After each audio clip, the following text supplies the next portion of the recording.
Hi guys, welcome to Debbie Diabetes Up channel. Today we'll be looking at a very interesting and very common question in the mind of anyone that is living with diabetes or anyone that is a caregiver or friends and family or loved ones of somebody living with diabetes. And this particular question or this particular topic is very dear to my heart because one of the purposes of creating this channel is to give things that I've done over the past 21 years that I've been living with diabetes and how I've been able to apply these things and seemingly or to a large extent live successfully with type 1 diabetes here in Nigeria. Hi, I am Oluwabumi Deborah, a Nigerian female living with diabetes for over 21 years and also the founder of our Debbie Diabetes Hub on Instagram, at Debbie Diabetes on Twitter, and at Debbie Diabetes Hub on Facebook.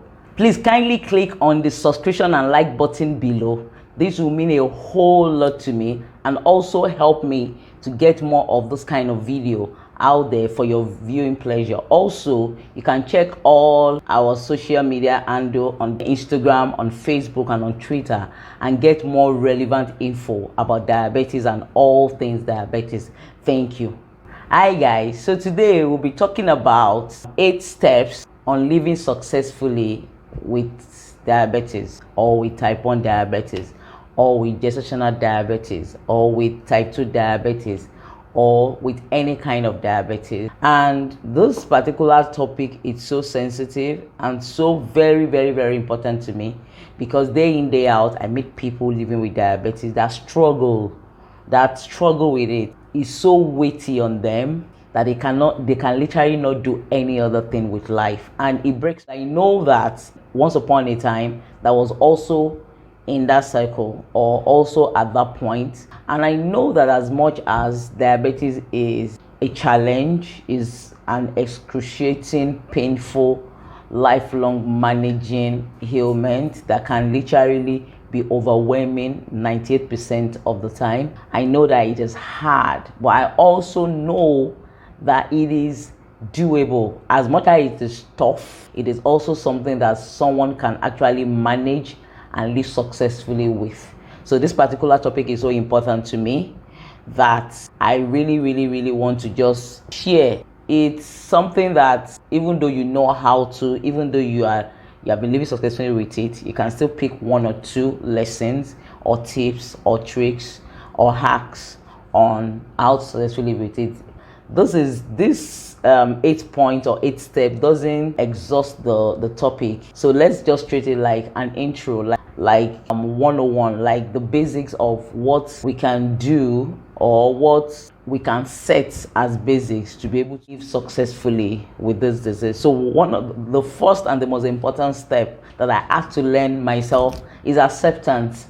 This step is so important in living successfully with diabetes because without accepting it, like this has come to stay, then there is no how we'll be able, or anyone that is freshly diagnosed or has been diagnosed for a while or for a long time will be able to even think about how to build a system around it and how to live successfully with it. So I see a lot of people struggling with it. They can't wrap their mind around it. They can't accept it.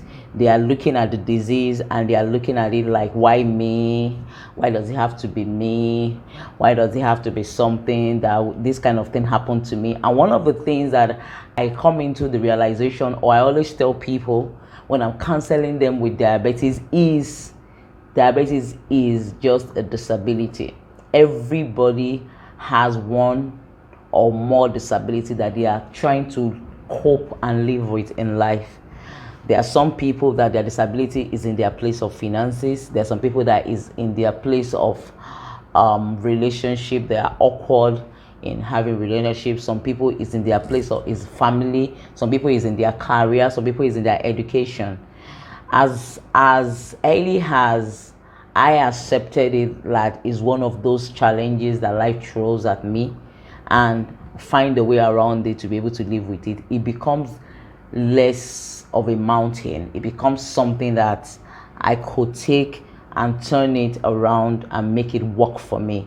So acceptance is the number one thing on my list.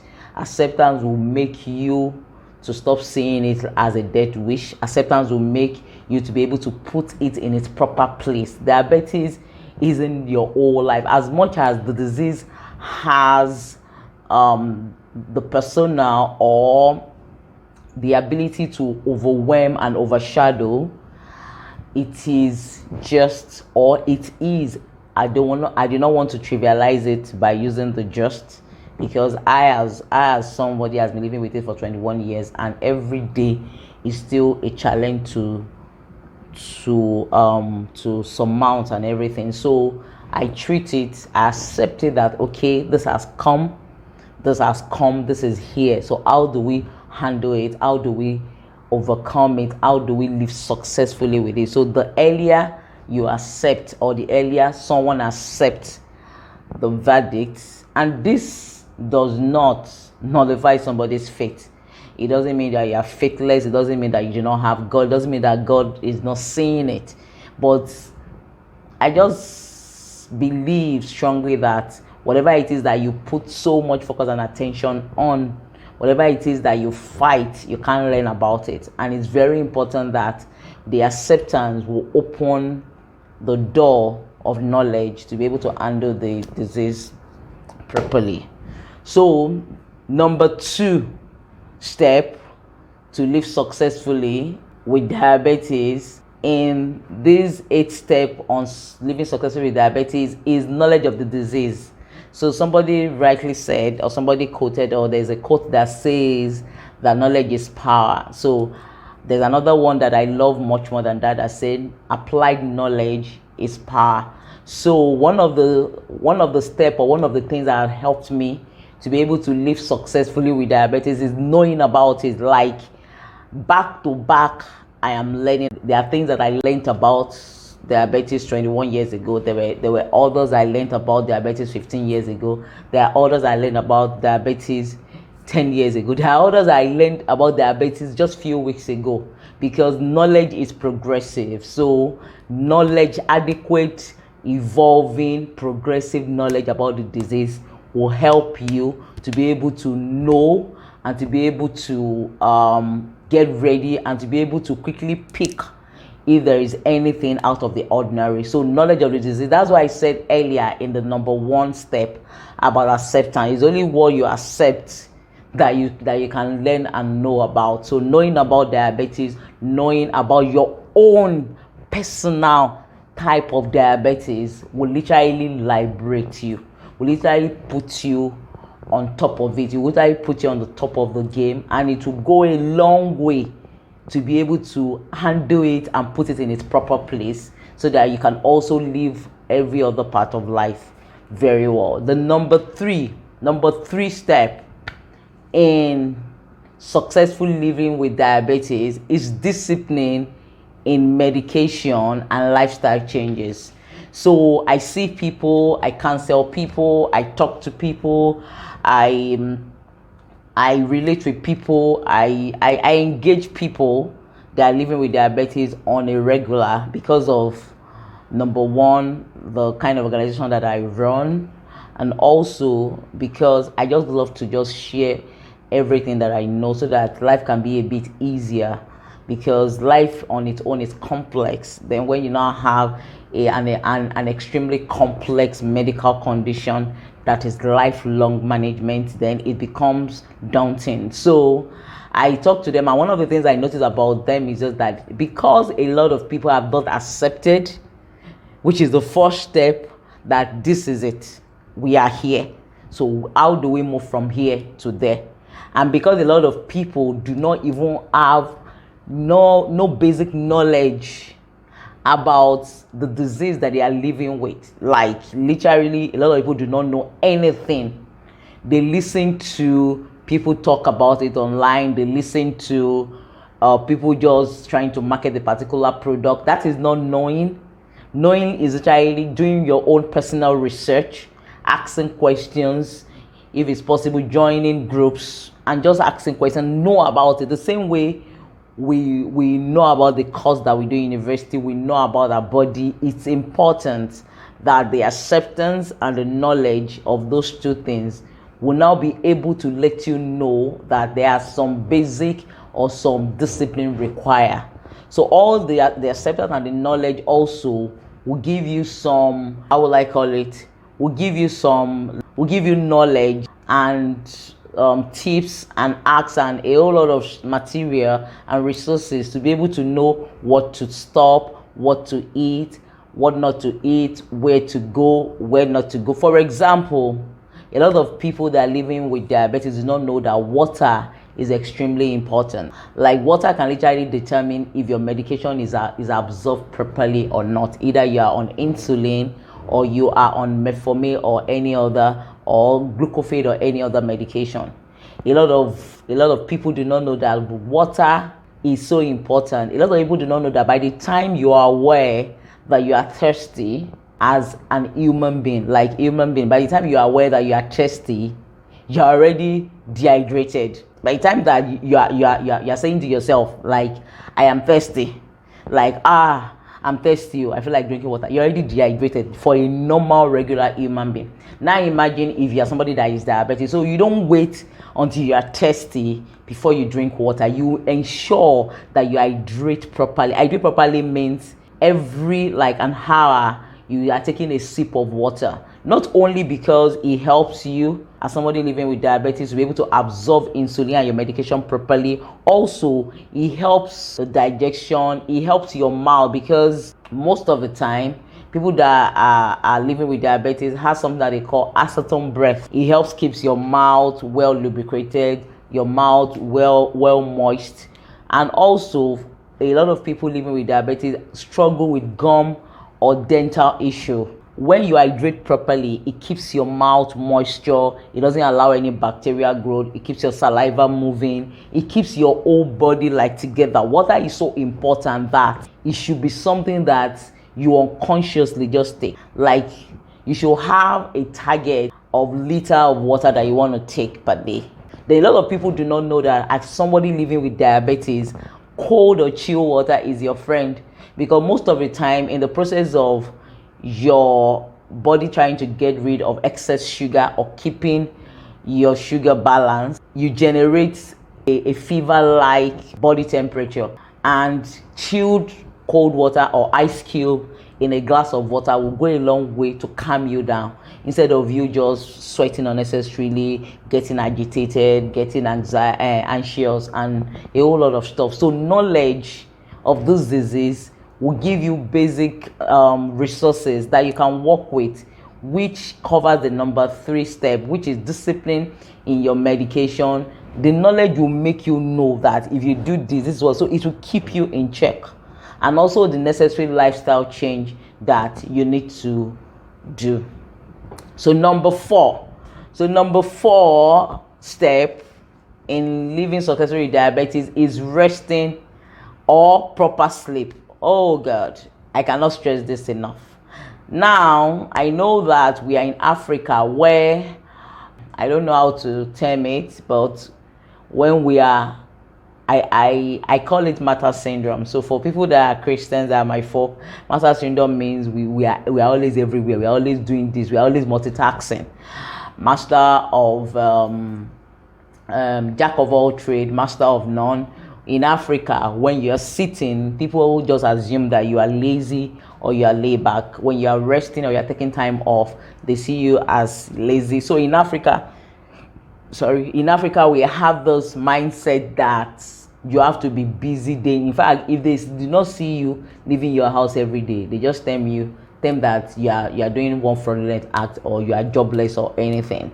So I understand where we are coming from. When I was younger, I cannot just sit down. You know, most of us are like that. Our parents will be asking, what are you sitting there? Have you finished the house chores? Have you finished? You know, so that thing is like ingrained or inbuilt in us as Africans, that we do not rest. So I want to tell you that if you are someone living with diabetes, or if you have a loved one, parent, child, sister, friend that is living with diabetes, I want to beg you that sleep should never be compromised. Sleeping, having a proper sleep and resting should never be compromised ever. So I want to break it down. So sleep, when I say sleep is different from rest. A lot of people sleep but they are not restful. So sleep is when you close your eyes. If you can afford it, I will even suggest that you have a siesta period in the afternoon, maybe an hour or two, to help you balance off. But the minimum that you should do, if you are someone living with diabetes in a 24 hours, is you should sleep for 8 hours minimum. I do between 8 and 10 hours. Some few years back, I used to do between 6 hours and 8 hours, but recently I have increased it to between 8 and 10 hours. So if I cannot finish, because I'm someone that I can't sleep during the day unless I'm here. Like during the day, my whole brain and my mind is at work and is working, and so I can't sleep. So what I do is, even if I do not cover my 8-10 hours a day, anytime that I am chance during the day, I make sure that I lie down. Now that brings me to the point of resting. Resting do not necessarily mean that you should sleep. Resting literally means you lying down. If you want to lie down and read a novel, fine. If you want to lie down and press your phone, fine. But lying down is literally means shutting down your mind, shutting down anything that is seemingly stressful or work or heavy, and just let your mind just drift. Like, just do a fun thing. Just do what you love. Maybe watch a movie. But I would suggest that even when you are doing any of those fun things, you should lie down. Lie down in the sense that your body, somebody that is living with diabetes, your nerves, your bones, your body is not the same as a regular person. So you should lie down and give your body a adequate rest, especially when you're somebody that your ankle is always swollen or you're always having body pain. Because one of the things that is synonymous with anyone living with diabetes, including myself, is that we get tired. As in, that tiredness, I thought it was just me. So a couple of years ago, it's not even years, I think 2 years ago or 3 years ago, I connected with a lady, an American lady in New York. So she did an interview for me that she put on her YouTube page and on her website. And prior to the interview, before we started the interview, so we were just chatting, we were just gisting and just catching up on diabetes thing and everything. And one of the things that she asked me was that, are you always tired? And I told her all the time. She said, wow, that I thought I was the only one. I always felt like it was a thing that was synonymous with white people. And I told her that diabetes doesn't have respect for any color. So for someone living with diabetes, tiredness is like second nature, literally. We don't talk about it enough. We don't show it. People like me, a lot of people do not even know that I literally, I'm always literally tired. Not just tired physically, tired mentally, tired emotionally, tired physically, tired psychologically. One of the reasons why it looks like some people even thought maybe I am a snob or I don't want to talk to them or I just keep to myself is that 3/4 of the time I'm trying to conserve my energy because I do a lot of work. So I'm trying to conserve my energy so that I can use it wisely. So for someone living with diabetes, or if you know anyone, a friend, a child, a parent, one of the things that you should help them with is to ensure that their environment is restful enough. Like, if you want to make me run away from you totally, or like almost totally, no matter who you are, I don't care if you are, no matter who that person is, one of the things that you can do to make me run away from you is if you are dramatic. Like, dramatic in the sense that there's just the energy around you is just literally sucking me, or you are troublesome, or you are anything dramatic, I run away from it. People thought maybe I am this whatever, and I stay a lot indoor. People thought, as much as I'm an introvert, one of the reasons why I stay indoor is just that by the time I use the energy apportion for the day, use it for diabetes, use it for work, the one that is remaining, this tiny one that is remaining, is just for me to walk home more and just to go and get the energy for the next day. So literally, you should rest. Resting should not be when you are tired. Resting should not be when you are healed. Resting should not be when you are forced to. It should be like your normal medication. You should take resting and sleeping as if you are taking your medication. It should be something that you inculcate into every part of your life. It's so important that we do this, and the moment you put it in, you will literally see yourself blossom. Even with diabetes, you see yourself being able to handle it well. In fact, my spiritual father usually say that a tired eyes cannot see. Like if you are fatigued, if you are tired, you can literally not do much with life. You understand? So that's it about the fourth step. The number 5 step on living with diabetes successfully is portion control of your meals. That one, it takes a lot. Why it takes a lot is that in Africa, we binge eat. So binge eating means that we eat in large portion. Normally, scientifically and medically, it is said that 5 small meals spread out all through the day is the healthy way to eat. But in Africa, we eat either 2 or 3 times a day in the space of either 12 hours interval, between 6 to 10 hours interval. So binge eating means when we sit down and we say we want to chow, you understand, we'll pack it, we'll pack the everything, because we have to be filled up. Do you understand what I'm saying? But if you are someone that are living with diabetes, binge eating is going to really make your life stressful. So portion control size is extremely important. So let me share my own hack with you. So my hack is literally, I don't eat more than 2 meals a day. Like, it's so ingrained in me that if I eat 3 meals a day, it's going to mess me up. Like mentally, I'll be fatigued. I have trained myself for the past 20 years to just eat 2 meals. Now, even the 2 meals, I stay with 1 full meal, then 1 not 2 full meals. Do you understand what I'm saying? So like today, that I'm making this video. So what did I eat in the morning? So that I ate jollof rice. So I made that jollof rice with carrots and green peas and green pepper, just a small portion. And I made a salad. I made a salad with cabbage, cucumber, and carrot. I didn't eat it with it in the morning because I didn't just want to eat anything with it. I just ate the jollof rice, very tiny portion, and a boiled egg. Very tiny portion, and that was like around 10 in the morning because I slept late. So I woke up like that 10 and I ate like 10:30. Then in the afternoon, like around 2:30, I brought out the salad that I made. Then I have those rabbits that I dried or I cooked in an air fryer. Air fryer is actually the healthy way to make your proteins or any other meal if you don't want to use oil. So literally, so I made it, and I usually have my meat, either goat meat or any other meat, made that way. So I just took one and I shredded it inside the salad, and I put a bit of salad cream, and that was what I ate for lunch. Then in the evening, I ate the remaining rice that I didn't finish in the morning with the remaining salad. So all through that three meals, I deliberately did that 3 meals because I didn't eat much. Like, I broke the breakfast I was supposed to sit down and eat in the morning. I broke it into 2. So I ate it in the morning and at dinner. Then I ate just salad in the afternoon.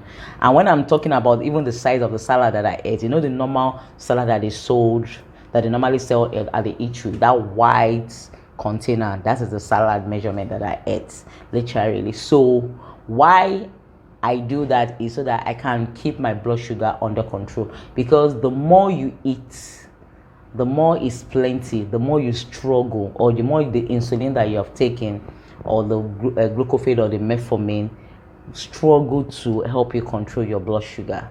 And you don't want to do that. You need to help your body to help you. So you need to help the medication to help you. So portion control is enough. So these are some of the suggestions that I will give. If you're eating rice, always ensure that you have 1 vegetable at the side. The go-to vegetable for me is cucumber. Cucumber is like everywhere. So what happens is that if you can mix vegetable and carb carbohydrate literally together when you eat, it doesn't make the carbohydrate to rush quickly into your bloodstream. It slows down the release of the carb gradually. In turn, it will help your medication, whichever the injection or the tab that you took, it will help them to be able to manage your blood sugar well. Then another thing that does for you is just that vegetable literally fills you up faster. So by the time you are taking, let's say, rice, and you take just a small portion and you have a whole lot of cucumber, let's say like half a cucumber, you slice it, tiny slice, round size sliced, it will be so much that when you eat both of them together, it fills you up faster, and at the same time you've just literally eaten just a tiny or just a small portion size of carbohydrate, which will help with your sugar control. Then if you are eating swallow, like you're eating your eba, your amala, your pounded yam, your semo, I advise that you should eat it with a lot of vegetables. If you are using your ewedu, let your ewedu be much more. It's only regular people that just have small ewedu. As somebody that is living with diabetes, you pour it because you need as much vegetable as you can manage in you, so that the vegetable reduce your intake of carbohydrates. So if you are eating like the vegetable, so you make the vegetable like a meal itself on your plate, then like somebody said, your swallow should not be more than your fist. So how your fist is, your swallow should not be more than your fist. So you should know, if you're taking semo, something like this, if you're taking your fufu, if you're taking your eba, if you're taking your pounded yam, it shouldn't be more than this, and the rest of the plate should be filled up with vegetables. You understand? So one of the things that can also help you is just that there's this plate that they sell that is for portion control. I will try. There is this plate that is partitioned, that you can use it very well for your portion control and all that. So this will go a long way in helping you to live successfully with diabetes. So my number 6 of 8 out of 8 steps of living successfully with diabetes is proper planning of your finances and life. You see, I cannot overflow this enough. No matter the acceptance that you have, no matter the knowledge that you have, no matter the portion control, the discipline, the rest, if you do not have money to purchase your medication, to buy your vegetables and your spice and your herbs and water and just the basic things that you need to manage diabetes, is going to be really, really hard for you to actually live successfully with diabetes. Money is important. So as much as I can come here and tell you money is important, the regular talk, I would like to share what is it that I have done over the years. If you are somebody that is living with diabetes, you should never spend all the income that comes into your hand, no matter how big or small. You should not completely finish it without saving for your diabetes. I don't know how you normally buy the medication. For me, I save. So this is how I do it, literally. Any money that comes to my hand, I remove my tithe, God first. Then the next money that I remove before any other money is my medication. It doesn't matter if there is food in the house or not. Clothes, it comes before Ashwebi or anything. It comes before any other expenses in the house. That is how you live successfully with diabetes. You cannot be putting your medication money at the last. It's literally like your medication money is like life. It's like the source of life, if you permit me. So your medication money should not be an afterthought or what you take after you have removed every other thing. I'm saying this with all sense of responsibility. It doesn't matter if you are married, if you have children, it doesn't matter. It comes first. The number one thing on the table when your earning comes in, either you're a business person or you are an employer, you are an employee, you are on salary, or you are on quarterly allowance, no matter whatever it is, you should have the cost of your medication, and it should be the first. Now, peradventure something happens and you know as you are using your present medication that the next medication you will not be able to afford it, that is the time to open your mouth and start soliciting or looking for a way to raise the funds. So I always say this thing, people that are close to me know about it. I always say it like, I do not use my lifeline. So a lot of people that are very close to me always assume that I don't ask for anything. I don't ask for anything. Like if I'm broke, nobody knows when I'm broke, when I'm not broke. The truth of the matter is that I always do all that. I do not ask people for help for the things that I can take care of. I just have this principle of or this philosophy that there will be times that I need these people to stand up and raise money for me or come to my aid. That's one of the reasons why I don't bother people with normal, everyday, mundane things. So there are times, I think once or twice, this whole COVID thing, I think during the COVID, I've had to ask someone. I've had to literally call one or two person, I think two people between the COVID period, because it came suddenly and I had to quickly take care of some bills and I didn't want to go out because of the COVID and immune compromise thingy, and I have to call them, two people, and they were shocked because I have never called before. Not because I did not need money to buy that phone, or I did not need money to actually buy those clothes, or I did not need money to actually, I always ensure that I keep that line on in that the day that I'm going to need it, if there is an emergency, I should be able to access it. You should have stuff like that. Another thing that have helped me is just that I save. After I remove money from medication, I always ensure that I save a tiny bit, no matter how small. Like if there is an emergency, someone should be able to go in and bring out 5k, 10k, 20, 50k, 100k, as much. So I ensure that I save tiny bits. So there are some apps that have been able to help me with that. If you need names of those apps, you can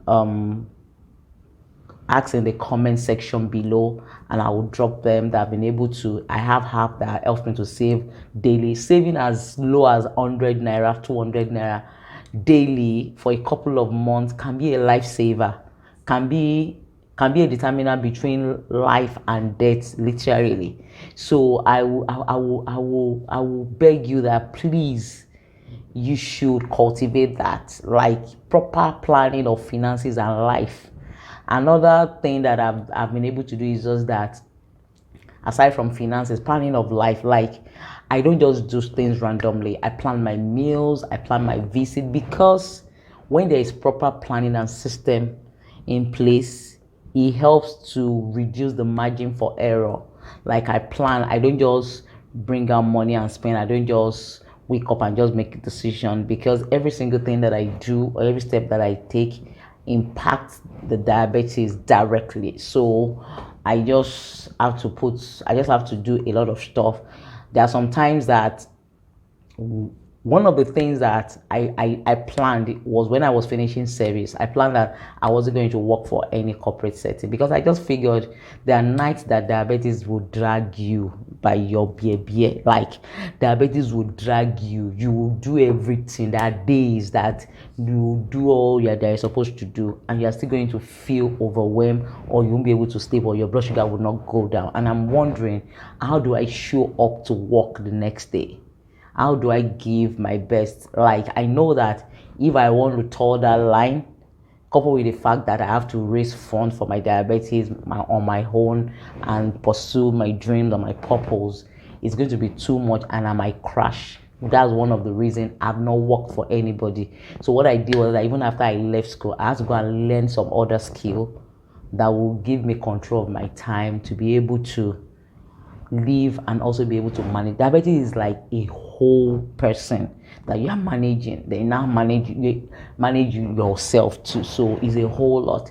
Something as small as anywhere that I'm going to go to sleep overnight, they are aware that I have diabetes. If they are not aware, if I'm going, I have to make some preparation. Like I make sure that I get drinks to correct my hypo in case I have low blood sugar. Like my go-to drink is either Pepsi or Capri Sun.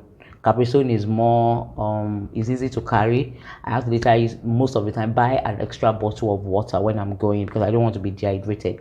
If I am with people that are already aware that I'm living with diabetes, immediately I get to their place and I'm informed that I'm sleeping over, all those things has to be in place. Like I prepare. I remember that year when I was going for NYSC at Benue in Benue State. For that 3 weeks, I carried everything because I don't want to be in a situation where I'll have to go to the health center and they are misdiagnosing and they are whatever. So I had glucose tabs for correction. I had everything that I needed. I planned, like if I'm traveling or if I'm going to stay a couple of days somewhere, I have a sheet of paper that I write everything I follow. Then my medication, my doctor visits, everything. As much as yearly medical checkups, I plan all this stuff because this proper planning will make you to be able to reduce the margin for error and make you to be able to be prepared if any challenges comes up or just spring up. Do you understand what I'm saying? So literally, this step is very important and is one of the steps that has really helped me to be able to live successfully with diabetes. So we are on number 7, like the 7th step in living successfully with diabetes. So the 7th step that what I would like to talk about here is regular checkup. Now, this is very important because in this part of the world, anytime we hear medical checkup, we always think it's one big money or it's one crazy money. Actually, it's not like it's cheap, but also it is not expensive. So like I said in my last point about proper planning of finances and life, one of the things that I do is just that all through the year, I save a token. So something as small as 100 naira or 200 naira per day with one of those apps. By the end of the 12 month, or let's say 10 months, so if you are saving 200 naira per day, so that is a 6,000 naira per month. By the end of 10 months, you have 60,000.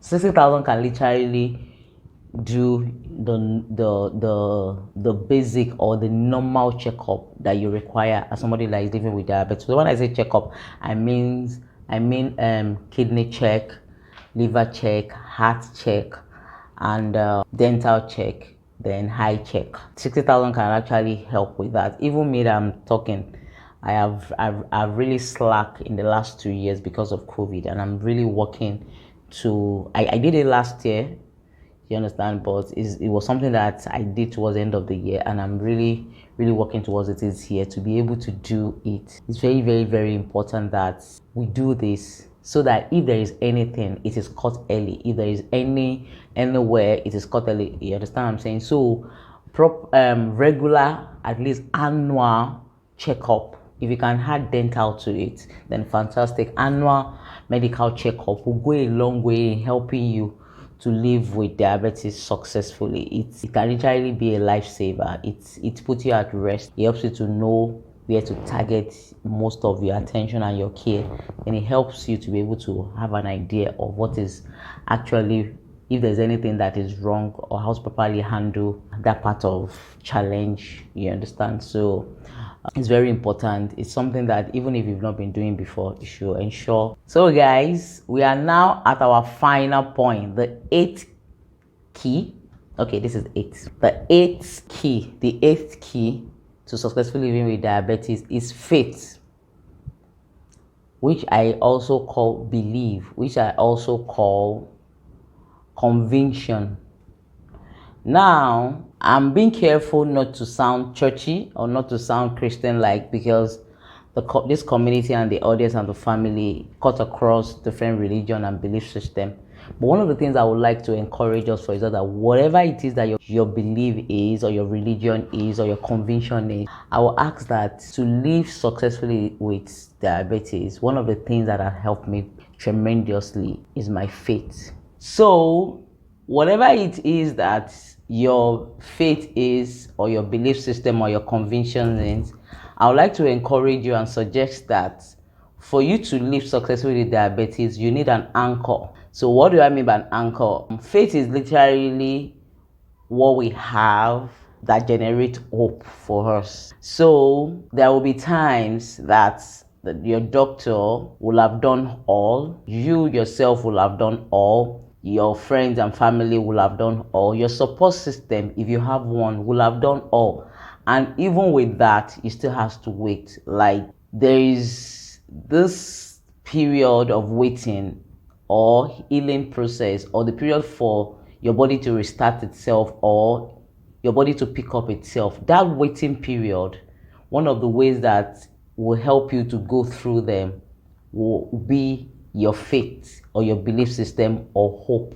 And since we are here to talk about the key things that I have practiced over the years and I have experienced over the years, faith is one of the things that have helped me, because faith, or what I believe in, helps me to generate hope that change will come, the healing will come, the stabilization will come, the relief will come.